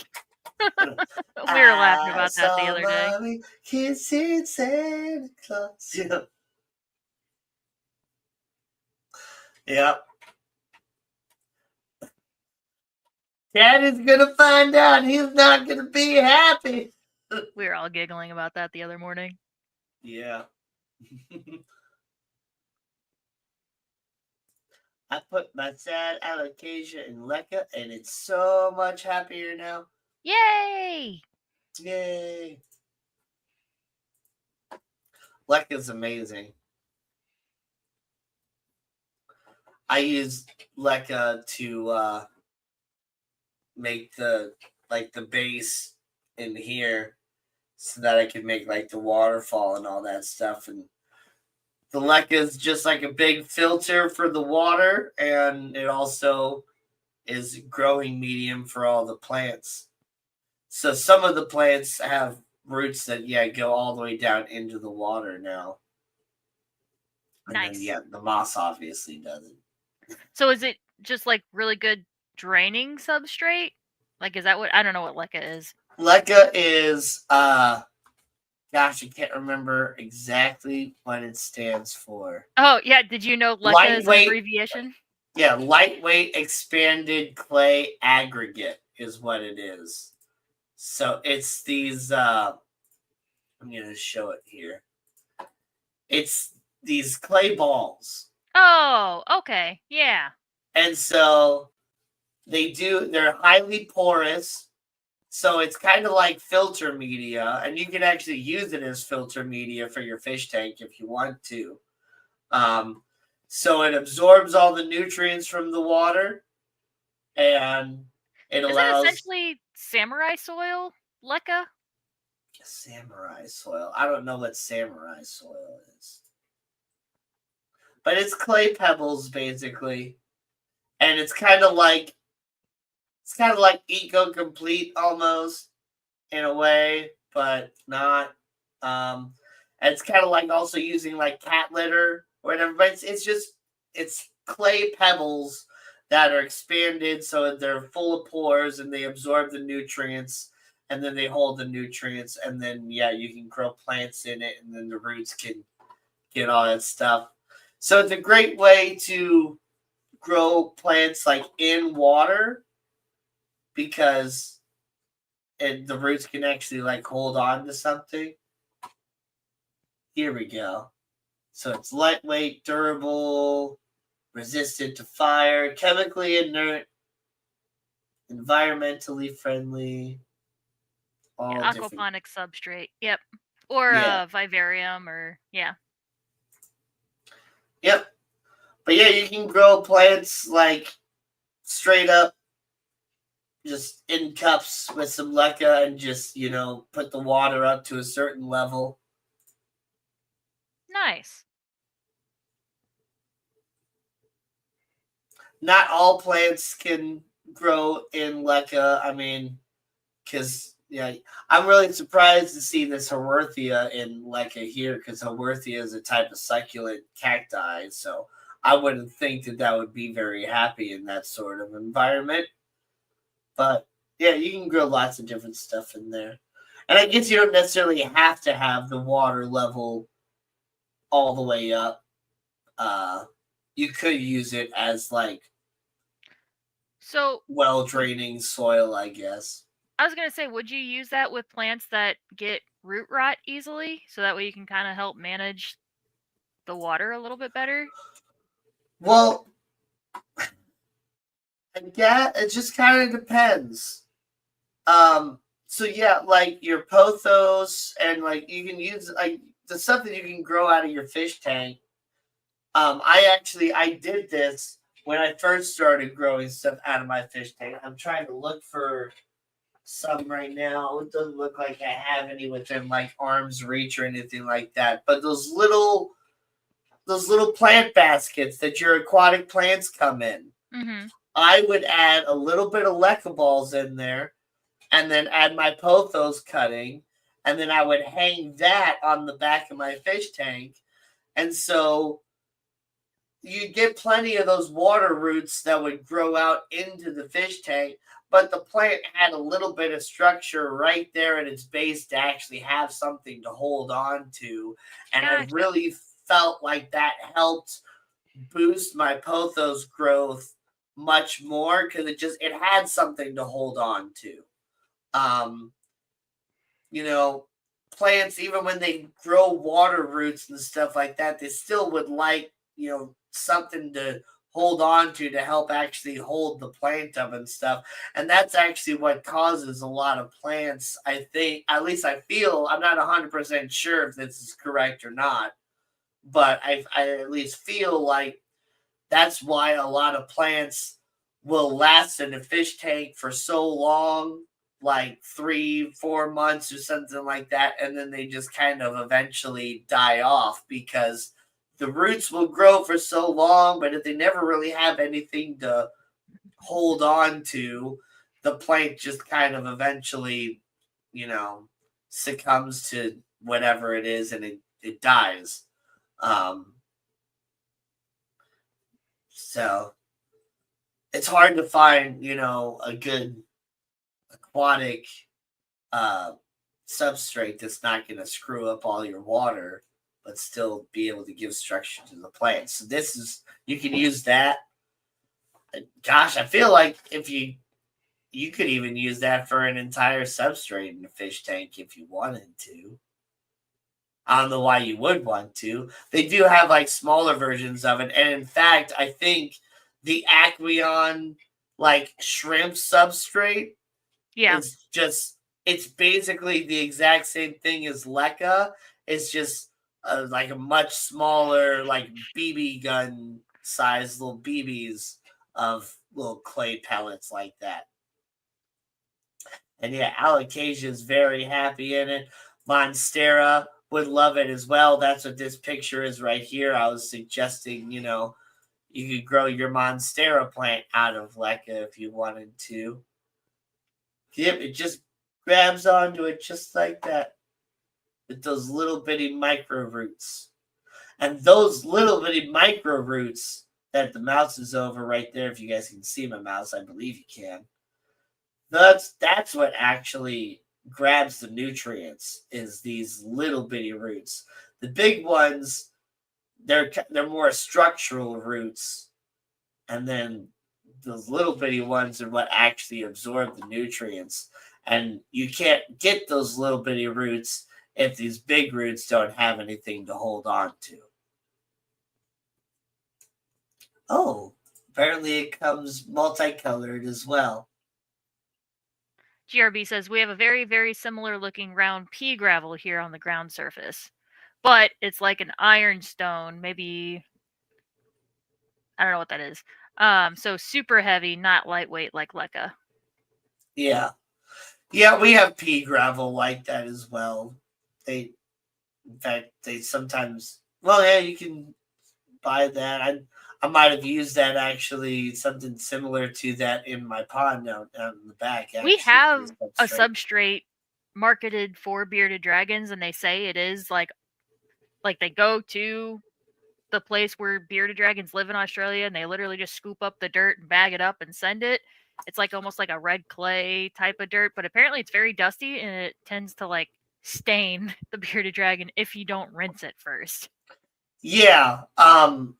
So I've come to find out that, yeah, the Australian red desert sand is what it is. And it, just like this clay excavator stuff, it has high levels of clay in it. And you can actually add water to it just like this and mold it and all that stuff the same. So that excavator sand by Zoomed, or I think it's Zoomed that made that. You don't necessarily have to buy that specific one. You can buy the Australian red rock sand or whatever too. Um,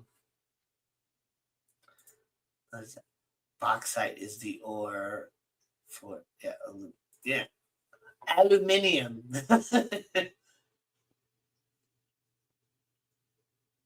BB side, so pretty big and plays awesome blues.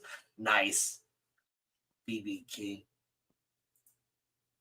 Cadence has the colored ones. They don't work as well as the brown OG ones.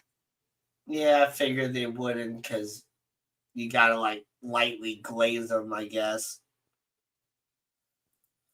Blue ball, it's like so the fluval stratum is, I believe, more of it's like the clay, but I think it's preloaded Yeah, with and I like think it's actually like nutrients. compressed clay. It does actually end up breaking down over time. Yeah, it's like a clay slash dirt nutrient mixture, and you can actually take those little pellets and you can break it down and turn it into like straight up dirt, and you can use that to also like just add some nutrients into like a base layer of a tank, or use it as like what's um uh root tabs, stuff like that. But yeah, it's definitely better if you just keep it in that pellet form, because then it doesn't like make your water look all nasty and stuff. Even though I still always recommend using a sand cap when you're using that stuff too. But it's Eco Complete that is lava rock, actually. That's what I have in my shrimp tank right now is the Eco Complete. It's just crushed up little lava rock pebbles. Mm-hmm. And so it's more sharp and stuff. I think that's made by Seachem. I think so. Or isn't Seachem Fluval? Yeah. Maybe. Seachem is Fluval brand. So Eco Complete is what brand is or that? Carob Sea. Sorry. Carob Sea. Yeah. Sorry, Carob the wrong Sea. C. Made by Carob Sea, yeah.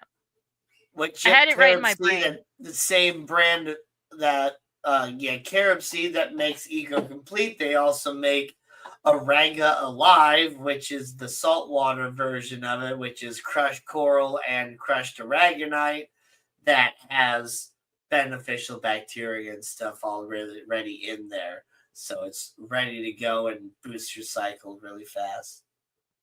So many C's. Yep. Yep. 7 is too many to keep track of.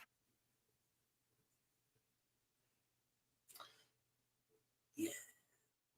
Sorry, that was a stupid joke that I had in my head. I liked sense, it, and then I but said it out loud. It was too much. Then it was not.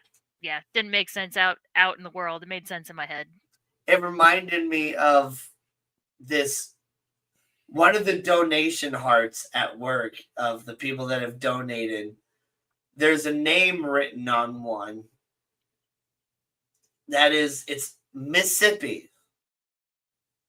Now, I don't know if they spelt their own dog's name wrong, or if they just made it shorter because of the space or what, but it looks like it's supposed to be Mississippi, like the state. But they missed one set of the ISSs. So instead of MISSISSIPPI,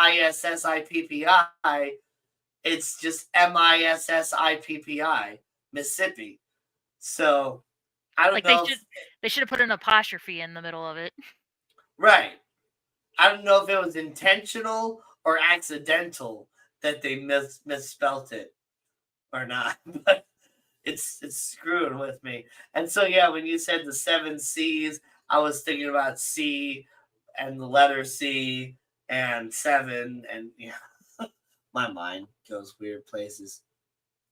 Have you ever seen philodendron micans? They're pretty in the top. I don't know if I have.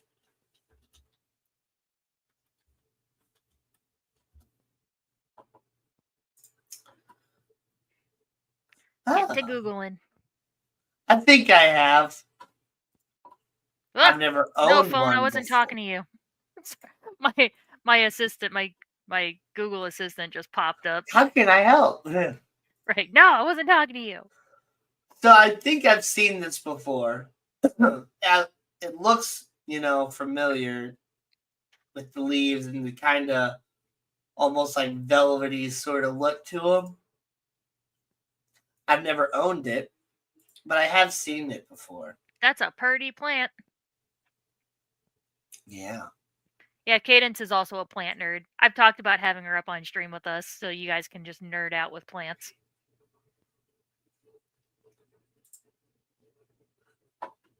So I want to do one of these setups where you allow the pothos to grow vertically Oh.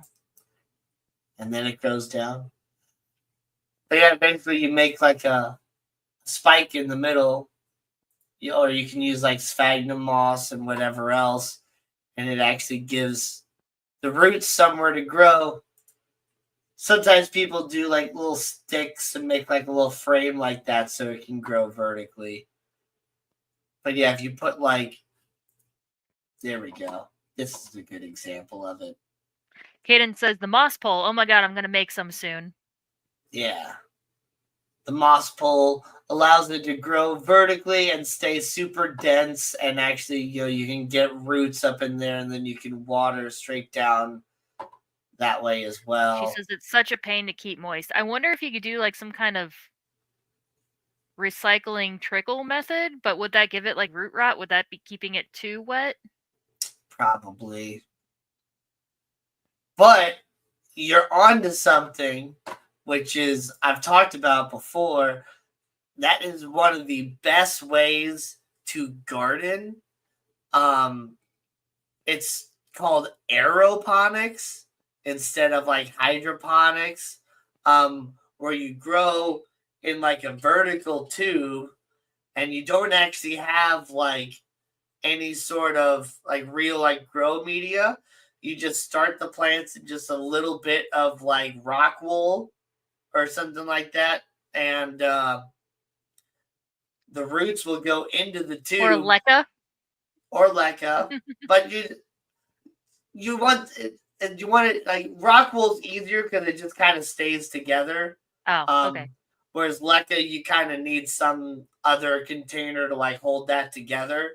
But you can grow a whole bunch of plants like in a vertical tube that way. All the roots stay in the tube, and then you just basically have like a mister or a dripper or something that just throughout the day just kind of drips down to keep the roots from ever fully drying out.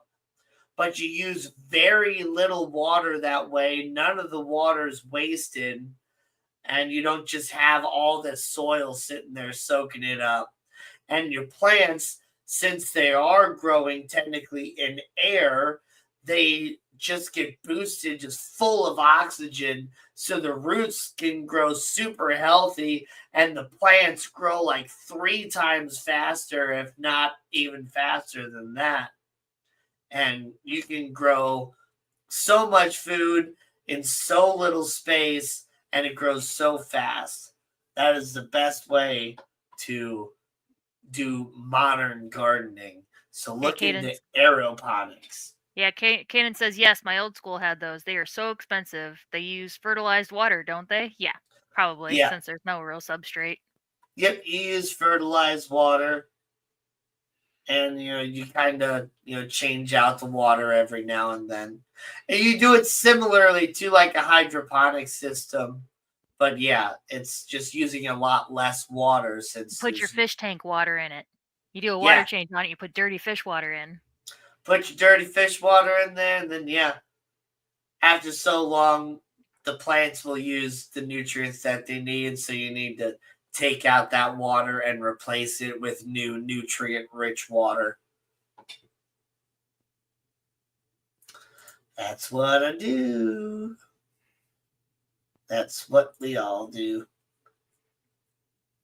Plants and fish keeping go hand in hand. I try to whenever if I ever do a water change on my saltwater tank, the rare times I do, the dirty salt water, I'll pour it down my driveway to kill all the weeds that are living in the cracks in the driveway, because Florida doesn't like us having weeds in the cracks. Ah. I've been sitting here wondering, like, what do I do with my salt water? Because I don't want to put it on all my plants and stuff. You put it where you don't want plants to grow. Right. Yeah. And that'd probably be a great way to help clear your driveway if it got covered in like snow and ice. I don't know. I've never tried it whenever it's been covered in snow or ice. I just feel like I don't know. I don't know. It just feels weird. Yeah. I always bottom water with my bucket for water changes. Yeah. Yeah. I would, whenever I would do like my big water changes and I would have like, several buckets of water, I'd be taking it outside and dumping it all over my blueberry bushes and stuff as well. Watering all my outdoor plants. But then yeah, sometimes I would save some extra like fish tank water in like a little spray bottle or something so that I could use it to, kind of intermittently water some of my plants between some water changes and stuff too. Gina with the smarts. I try to be big brain sometimes.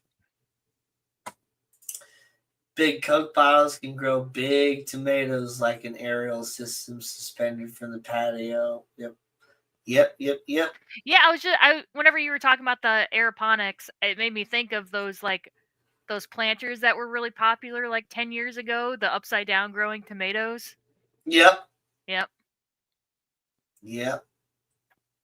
Which one of these days I want to attempt to grow an upside down plant and have it actually grow upside down. So I want to start it in that same way of like the upside down tomatoes or whatever, where you have the roots in like a system above and then like the plant actually starts down at the bottom. But then I want to actually put a grow light underneath it so that Shining up. Yep. shining up so that it grows down. I wonder how that would work. Like what the leaves would do. I feel like maybe Tommy has some insight for that. I wonder if he's heard of people trying it, or maybe he's tried it himself. I don't know. Yeah. I haven't seen Silver Creek in a while. I wonder if he's busy. Yeah. Kaden says she could try it. Yeah. There you go. Which, that just reminds me too, I didn't decorate at all my house for Christmas this year. Well, at least definitely not the inside, really, because, I don't have anybody coming by, so there's no point in decorating it just for myself. But I love it when people do that thing where they like take half of the Christmas tree and like put it through the roof. Or like I've seen this one where they like it looked like the Christmas tree was like passing through a portal. Mm-hmm. So they had like half of the Christmas tree going up into the ceiling and then the other half coming out of the top of the ceiling. Yep, the portal Christmas trees, those are always fun. Or when someone has a giant tree and they just don't put the top on because it's like a 12-foot and they only have like 8-foot long tall ceilings. So then they have it looking like it's growing out of the roof. Like you can see it from their front window. So you see it's this enormous tree and then it's coming out of their roof. Yeah. Yeah. So this is like the internal portal. Yeah. And then I've seen it, where the tree is coming out of the roof of the house. Those are really cool too. But yeah, I just love that with the portal tree. Craig. And so could you imagine a plant growing out of your ceiling, growing down like that? That'd be cool. Craig, GRB ignored my question earlier. How long do you microwave your water when you make tea?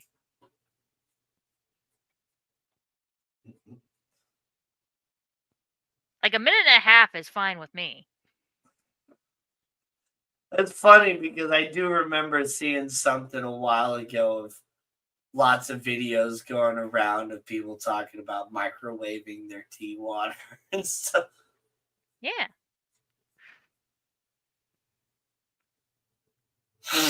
There you go. You can talk about Ooh. plants while I wait for Craig's answer. In general, what's your favorite plant? Begonias, philodendrons, monsteras, pothos, alocasia, ferns, succulents, oyas. Love me some oyas. I gotta remember exactly what those are. Okay. Those guys. Those are fun.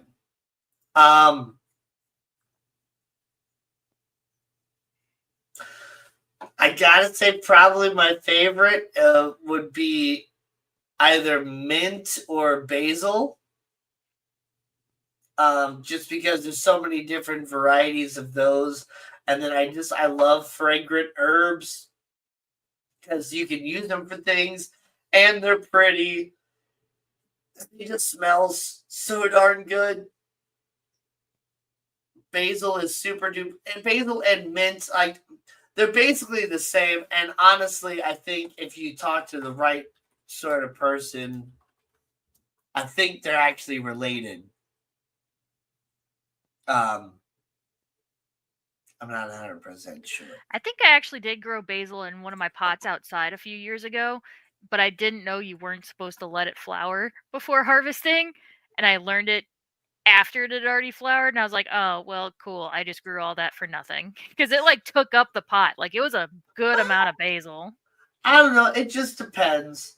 Yeah, if you're wanting to actually use the basil, yeah, you want to just kind of harvest it periodically and just kind of keep trimming it down. Um, but yeah, once it flowers, it just kind of it stops producing leaves pretty much and just starts producing flowers. So then after it flowers, it gets pollinated, produces seeds, and then it dies. Um, so if you keep your basil from producing flowers and you just kind of keep trimming those off, you can end up with a much larger plant and potentially, keep your basil going indefinitely. I The thought it only didn't it, doesn't it affect the flavor too? Like doesn't it make it more bitter or something? It can affect the flavor as well. But there are different types of basil out there.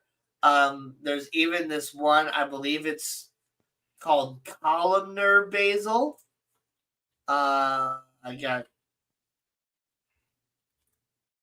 double check.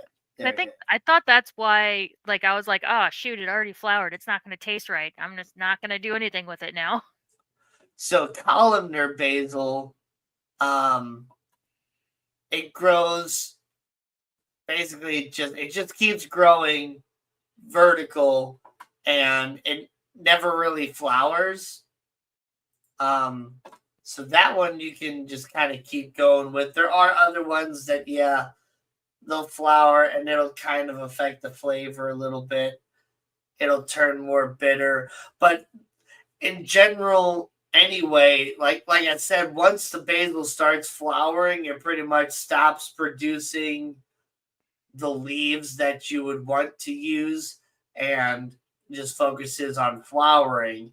And so as the leaves age on the plant, they start to kind of go bad and become more bitter as well in general. When you're wanting to use basil, you want to get kind of the more fresh, sort of like the baby leaves that are still smaller, aren't fully grown. Those have a lot more good flavor and they're not bitter at all. Um, but yeah, I love basil and mint because you can just take a little trimming and just put it in water and it'll put a bunch of roots out and you can just more or less you can do that indefinitely.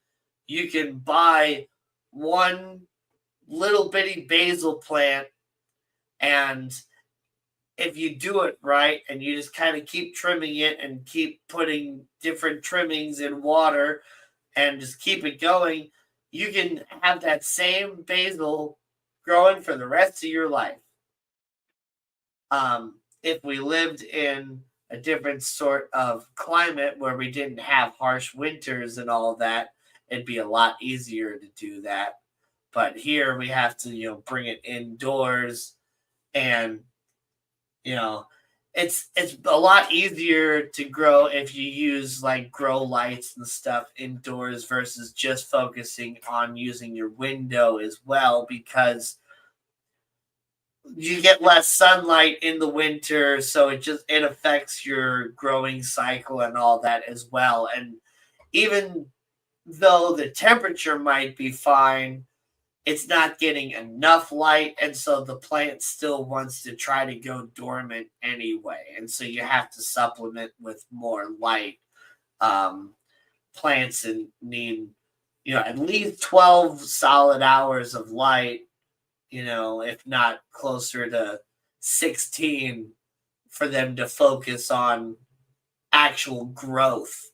Once it starts getting less than like 12, plants will start to go into um, reproductive growth, and they'll focus on flowering and producing seeds. So, Adele, I'm going to ask you the same question. How long do you microwave your water for when you make tea? So far, everybody else is ignoring me. yeah, GRB is just ignoring you. So did Craig. Craig ignored me too. Caden says our basement has a big grow light. Looks questionable. It's for houseplants. I had a customer who has all their they would they had like a grow farm for their coral in their basement. And actually one of their neighbors called the cops on him one time because all they saw was light coming from their basement. They thought he had like a pot growing farm back when it wasn't legal.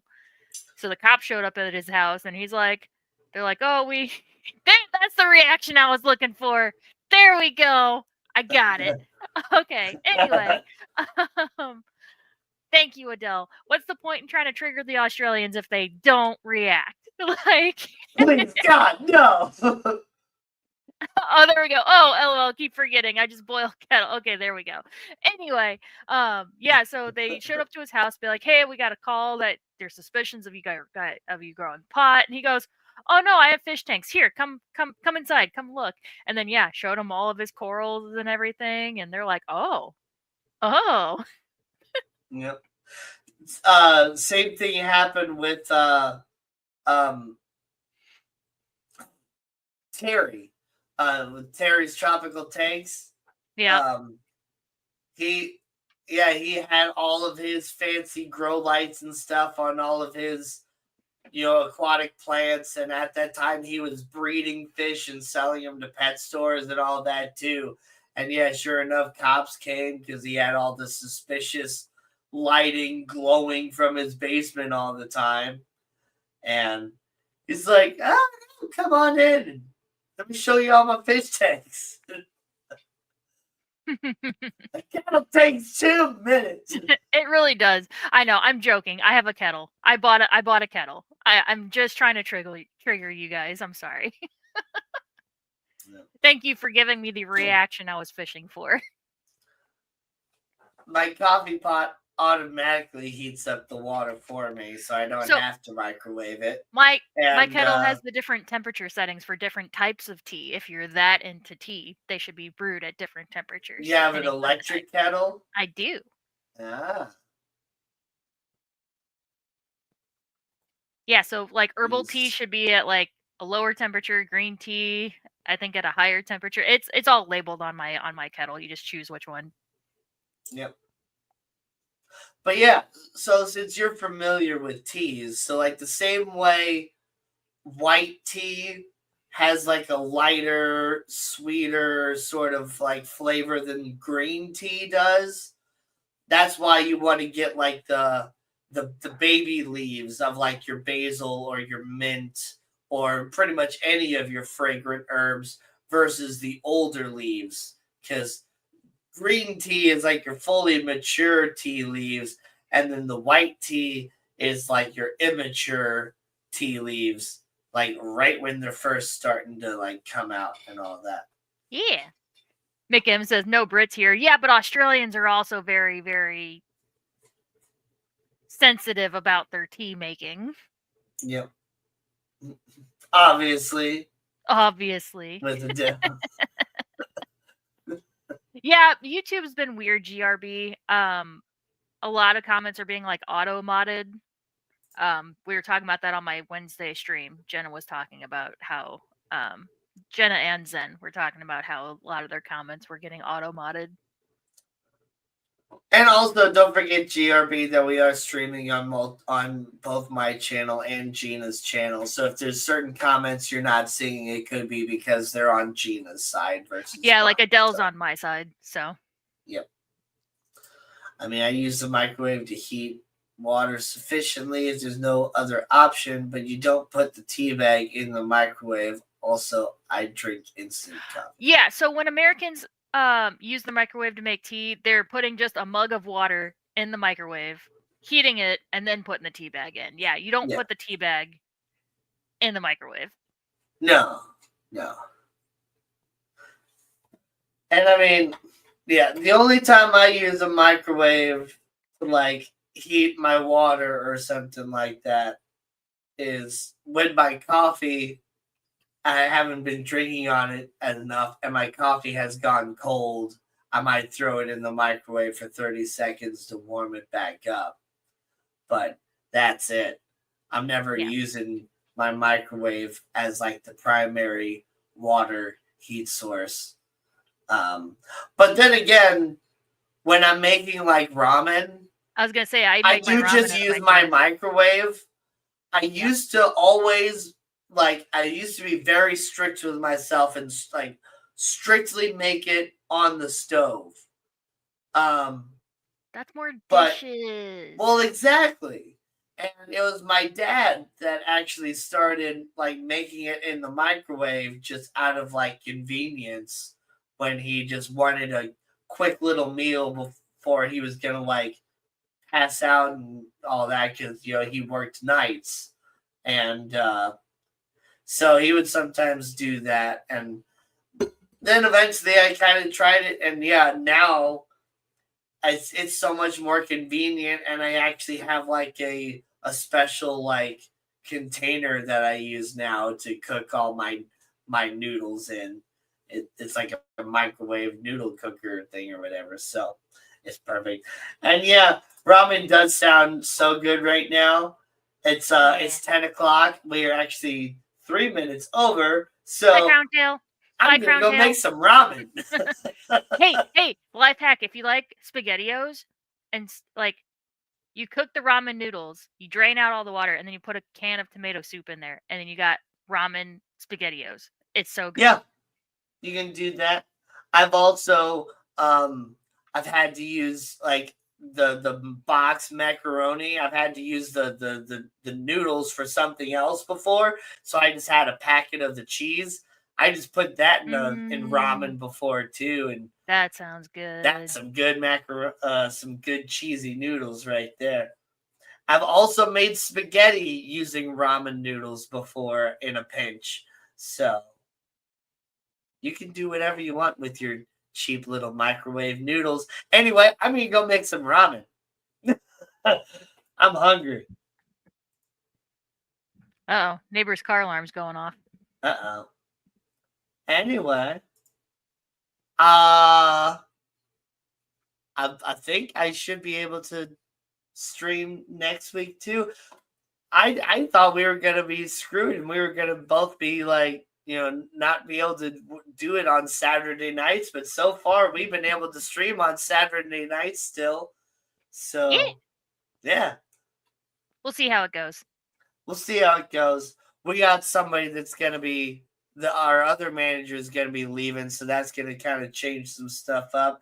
And then our boss is saying that he doesn't necessarily want us to have a super set schedule because he wants to be able to give us each like a weekend off kind of in rotation and stuff too. Though I'm totally fine with just keeping my schedule as it is if that works. So right. I'd rather have a set schedule than like a weird rotating schedule. But anyway, we should see you next week on another episode, Fishing Friends. So catch you guys later. So long and thanks for the fish.